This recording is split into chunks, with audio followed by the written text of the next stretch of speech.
Hey guys, and welcome to a bit of a different video today on TetraBitPlus. So last night I finally finished the Call of Duty Black Ops Cold War story mode, and I just had a lot of thoughts about it, so I thought I'd kind of just sit down, do an unscripted video, kind of just talk about my thoughts and feelings about the story in its entirety. It's not really something I've done in the past, and I don't really expect this to get a lot of views or anything, but I just wanted to get some of my thoughts off my chest. Before we start though, if you do enjoy this video and want to see more like it in the future, please be sure to smash like down below and subscribe for more future videos like this on this channel. Alright, so I got my bowl of oatmeal here, and I think I'm good to go. For those that don't know, the best oatmeal combination is a mixture of the brown sugar and cookies and cream. 1 pack of each, and you got yourself a bomb oatmeal mixer. Anyways, okay, so Black Ops Cold War. This is pretty much the first good campaign we've had from Treyarch in a Call of Duty game since Black Ops 2, which is what, like 8 years ago as I'm making this video. Black Ops 3 was a pretty big mess. Black Ops 4 campaign was pretty much non-existent outside of the weird like multiplayer mini missions. I didn't even finish those. Anyway, it's been about 8 years since the last good Treyarch campaign, and this campaign, it was good. It had a lot of good things going for it, but it had a lot of low points throughout the game. I'm kind of just watching a let's play as I'm going through this to kind of recollect my memories from it. Also, I guess a little bit about me. I've been playing Call of Duty games since pretty much Call of Duty 1, actually, like back in, 2003, and I've been a big fan of the campaigns all the time. Like, a lot of my friends that play these games, they don't play the campaign, they strictly play multiplayer, some just play zombies. I've kind of been all around. I've played multiplayer zombies and the campaigns for, I guess, the last, 17 years now. And although I mostly play zombies, I gotta say, I do love me a good Call of Duty campaign story. Unfortunately, those are not so common these days. Anyways, back to the game. The first mission was pretty good. Nothing too special. You kind of just run and gun. Though I do gotta say, the intro part where you're at the bar, you instantly know you're in the 80s. You got the neon lights going, the period appropriate music. Can't remember which song it is. But yeah, it's a really good start. Then the rest of the level is kind of just your regular run and gun, sneak up on enemies, run on the rooftops. But then you're introduced to a mechanic where you can you have like dialogue options. So you can not only speak, quote unquote speak. I really wish they did add like voice acting to the player that you play as, because you do play as different characters throughout the game. But I guess since they did add kind of like a character creation system, obviously they didn't want to voice all those options. But yeah, on top of just being able to speak, you're also quickly introduced to seeing that your dialogue actually has consequences. So you can either basically play as a good cop or a bad cop. Like in this instance in the start, you can either yeet this guy off the roof, or you can save him and take him back to the CIA or whatever, which is pretty cool. Again, the last time your choices really mattered in a Call of Duty campaign, I could be wrong, but I think it was Black Ops 2 in 2012. Anyway, so yeah, introduced to that. The rest of the level plays out. You kind of do you start out as a stealth mission. You kind of sneak up on this plane. You have to identify the target first before you take the shot, which was kind of cool. This obviously, I won't go into too much spoilers, at least key plot details, but this scene does play out later on. But it kind of introduces us to more of like the spy mechanic. In previous Call of Duty games, you kind of just open up the guns and start shooting, whereas in this game, you take out your like spy binoculars. You have to like identify the target, make sure it's the right guy. And yeah, from that point on, the game kind of just continues. You have like a little action scene, which is kind of whatever. It's kind of just like the Call of Duty everyone's known to love or not love anymore. Kind of get stale of it, or get bored of it rather. But yeah, it kind of plays out. You finish the mission. Before we go on about the story, the graphics and the lighting here in these pre-rendered cutscenes are so good. I was playing this on PC, so I've heard that it doesn't look as good, or it's had a lot of bugs on consoles, but I played it on PC. I've had no issues with it there. It looked really good, like how the fire and everything reflected off of the oil, and of course there's the trailer cutscene with President Reagan and stuff. It looks phenomenal. But that's kind of, before we dive in, I just want to say like it seems like a lot of effort was put into the first couple missions, one in the middle and then one towards the end, and I can kind of see that with the quality of how the levels played out. Whereas like some of the levels just felt like they had a lot more care and attention put to them than others, but we'll get back to that later. So again, this was during the Cold War, so one mission, you kind of get set back, quote unquote, set back into Vietnam. And there's just your standard Call of Duty running gun stage with the vehicle section at the end. But then from then, you get to go to the CIA safe house. This is another cool, I guess, addition, if you want to call it, to this game, where you can, it's like your hub area of sorts. You have like this evidence board, and that's where you kind of select which mission you want to go to. But on top of that, you can kind of just take your time to explore this area, talk to your teammates, kind of get to know them a little bit better, And I found this really immersive. It made me want to kind of care about the characters more.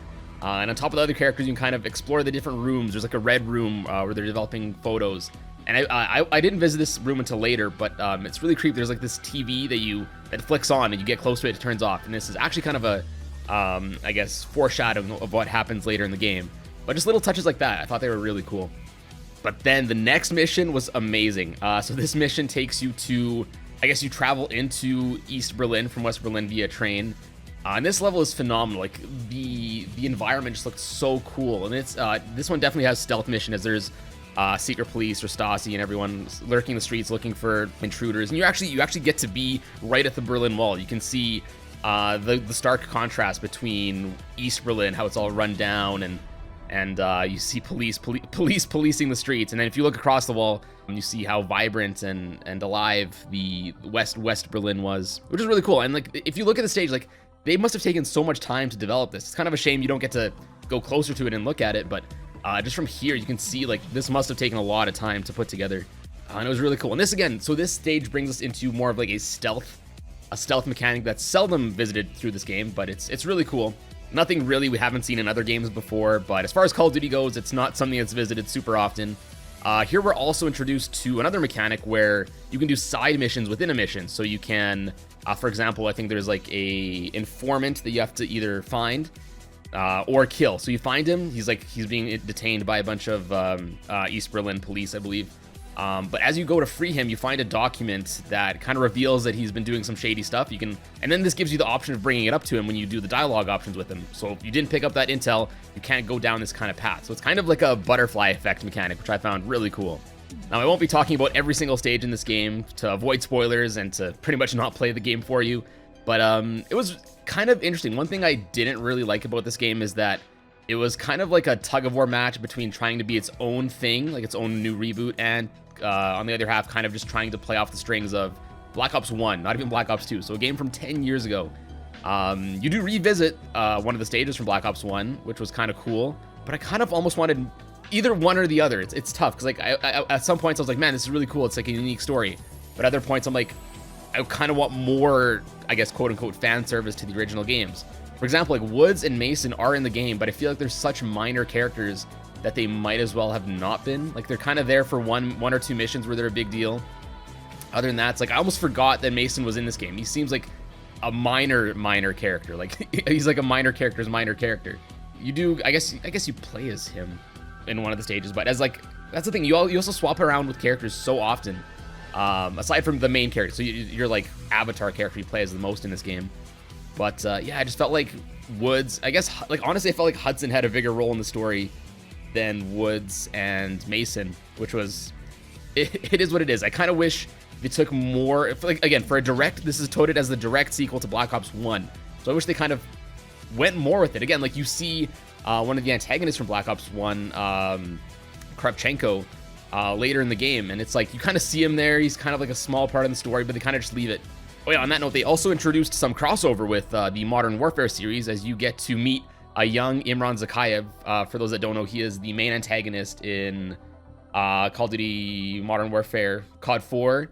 You do kill him, but he's kind of prominent throughout the Modern Warfare series. But you get to meet him as a young fella. He is in the Lubyanka building, the headquarters of the KGB. And let's talk about that mission. The whatever it's called, I can't remember what the mission's actually called, but the mission that you get to lurk around in the Lubyanka building is phenomenal. That is such a good mission, and it's so well paced. The rest of the game, you feel like you're just blazing. You can probably beat any of the levels in like 5 minutes, whatever you can run and gun. But this stage really slows it down. You have to think about what you want to do. There's different ways of doing it. I think there's like 4 different paths you can do to fulfill your task. So the task is you have to get like a key, or you have to get access to the bunker under the building or whatever. But there's different ways you can do it. You can either like poison someone, you can reprogram another key card. And you have to sneak around. You have to do all this while being like an undercover. Not only are you just like a soldier, you're like the head of security at the KGB, and you're actually the mole that they're trying to find. So that was a really cool mission. And again, the visuals here look phenomenal. Like the reflections of everything, all the gold plating. Again, you can kind of see almost the hypocrisy of the high up KGB.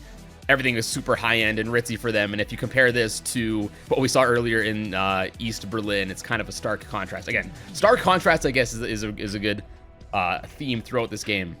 Also, I guess another contrast you see a lot through this game is the parallels between the, I guess, the Soviet Union and the United States. When this plays off of Black Ops 1, where Viktor Reznov says, like, the flags may be different, but the methods are the same. And in this game, you see just how different but similar the opposing factions are. For example, you see President Reagan talk about, like, our way of life, whatever is at risk from the communists. And then on the flip side, when you're in the meeting with Gorbachev, he says our way of life is at risk from the capitalists. So it's kind of like they both, I guess, have the same goal, but they're on the opposite side, and they kind of have the same reasoning or the same justifications, which was kind of cool to see. It was kind of almost heavy-handed, but it's good. Like, it was made pretty clear that that's kind of what they were going for.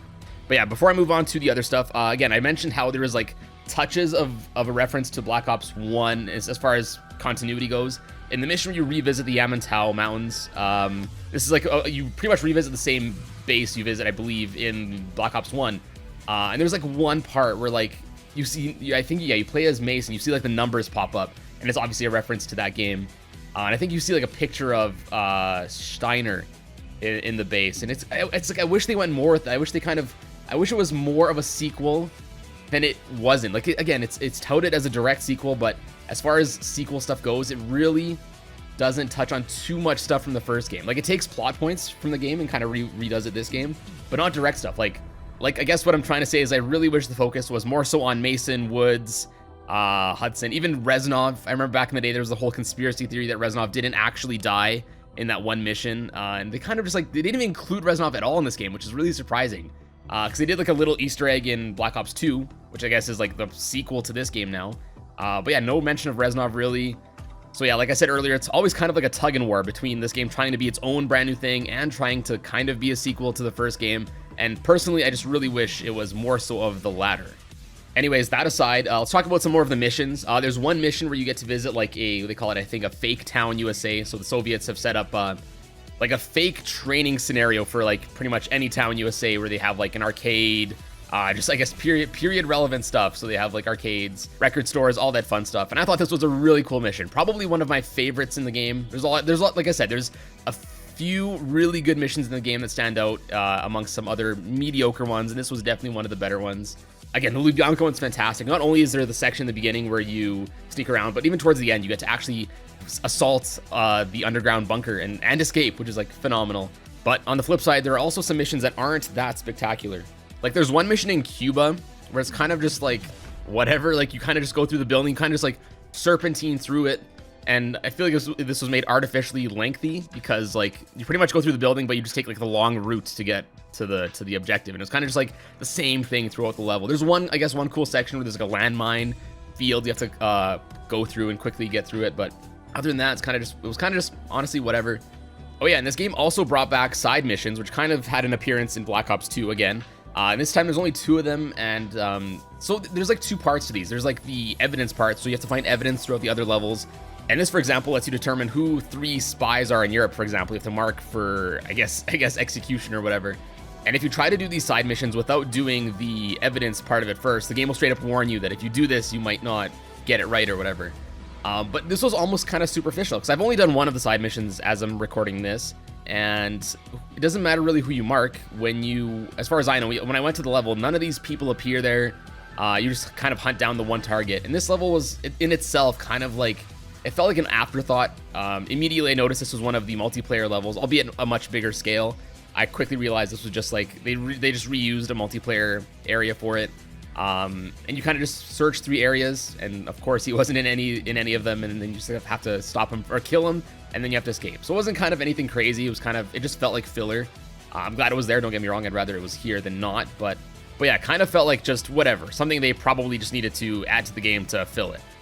Now again, at the risk of spoiling the game too much, I will talk about this stage, but I won't go into too many details about it. And this stage, I believe it's called Break On Through, is probably one of my favorite Call of Duty campaign missions ever. I was gonna say like in Black Ops, but I think ever. Like, it's such a good mission.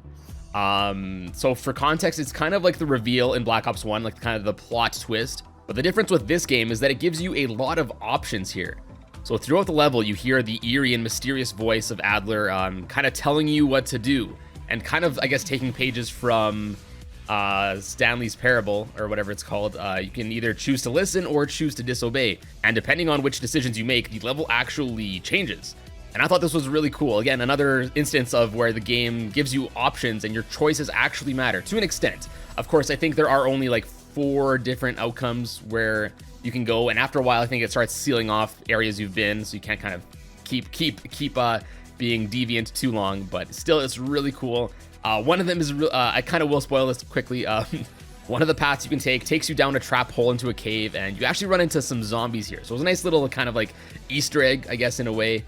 You're trapped in this game. You have to fight off zombies. I don't think you can survive. I tried surviving a long time. I ended up dying. I don't think there's any way to escape, but nonetheless, it was really cool. Again, this is a stage I really think is better to experience rather than me tell you about it, but it is super cool. Like, it also takes, I don't know if they took inspiration from, but it really reminded me of one stage from, not really stage, but one quest, I guess, from Fallout 3's DLC. I don't remember the exact, I think it was Point Lookout. I don't remember, but there's one mission where, you're playing it, but it's actively while someone's like tampering with your mind, and you see like weird stuff happening around you. And that kind of happens in this game too.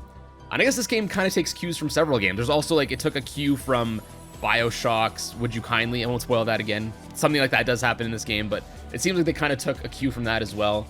But yeah, this stage is phenomenal. Like, as soon as I beat it, because this is the second last stage, as soon as I beat it, I didn't even want to complete the game. I just went to and replayed the stage again to kind of find all the different outcomes you can find, and it was really cool.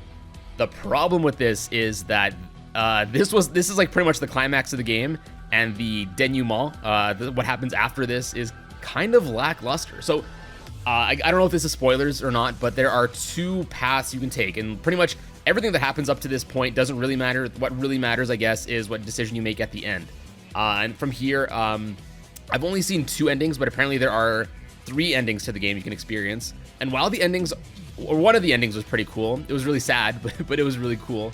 Non-canonic, I don't think it's canon because some of the characters that you see in previous, yeah, anyway, I don't want to spoil too much, but the endings kind of all seemed like, I don't want to say a letdown, but just anticlimactic.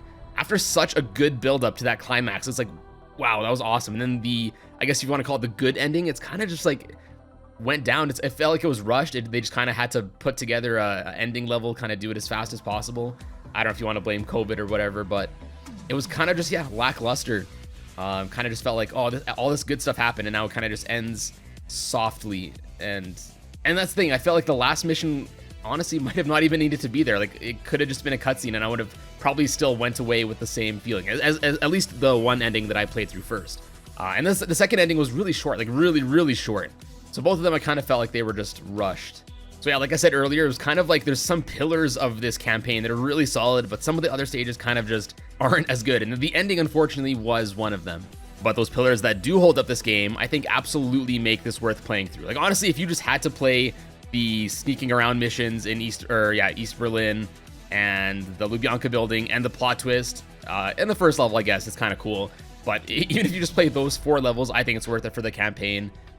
They're really, really good. Like the plot twist, it kind of had my mind thinking about the game for several hours, and it's already been a day, maybe even 2 days, maybe even a week. We'll see how long I keep thinking about the plot twist, but not many games are able to do that for me anymore. So I guess that gives some credence to how much of the story has impacted me. And that's pretty much the Call of Duty Black Ops Cold War campaign. So again, to summarize, I thought there was a lot of really good moments in this game, with some mediocre ones along the way to kind of fill it up. And there's always this constant tug of war between this game trying to be its own thing and to be a true sequel. And again, unfortunately, I don't think it nearly did as good in either category. It's kind of like a jack of all trades, but master of none. And those are my thoughts, but I'd also love to know your thoughts if you've played through this campaign as well. Did you like it? Did you agree with what I said? Disagree? Let me know down in the comments. And yeah, I don't know if this will be something I'm going to be continuing on the channel, but if you're interested in seeing more of my kind of raw thoughts and feelings about games, let me know if you'd like to see more of this in the future down in the comments, and smash like again if you enjoyed it. Anyways, guys, thank you all so much for watching today, and I will see you in a bit.